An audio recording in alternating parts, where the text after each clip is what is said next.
We do begin tonight with new perspective on the quadruple murder investigation in Moscow, Idaho. Good evening, I'm Sean Owsley. Welcome to Nonstop Local at 6. It has been a month since Xana, Ethan, Kaylee, and Madison were stabbed to death in their off-campus home. The University of Idaho students' murders remain unsolved, and as each day passes, frustrations grow for family members and friends. The family of Kaylee Goncalves hiring a local lawyer to pressure police to release more information. Today, Nonstop Local's John Webb talked with him. John.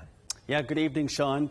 Kaylee's family's attorney, Shannon Gray, says they met with investigators Monday to talk about accountability and transparency.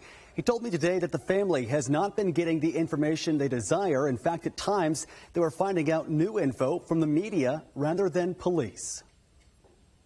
Their communication with the families has been poor, to say the least.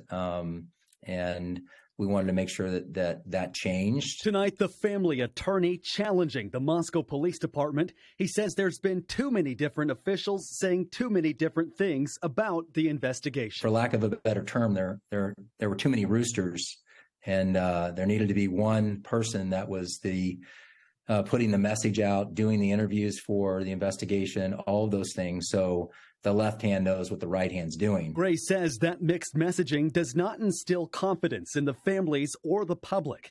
Gray says they met with Latah County prosecuting attorney Bill Thompson, Moscow Police Chief James Fry, as well as other people involved with the investigation. He says he printed out 5 pages of questions that he wanted answered, but he says most, if not all of those questions weren't answered. They're keeping most of their the facts about the investigation close to their tight. Moscow police certainly are being tight-lipped, and they say they plan to continue in order to protect the case. We've always closely guarded the information that we've discovered at the scene and our investigative information because we want to protect the integrity of this investigation. Gray says right now they don't have any plans to take legal action against the police department. Gray is the father of 5. He says he can't imagine being in the family's shoes, but he says if he were the father, he would not be as controlled as Steve Goncalves. If it was my situation, I'm telling you that, because I would be a hard guy to handle if my daughter was murdered, and I felt things I wasn't being communicated with properly. And Gray wanted to reiterate that the family does support law enforcement and this investigation, and they just hope justice will be served soon. Reporting in studio tonight, I'm John Webb.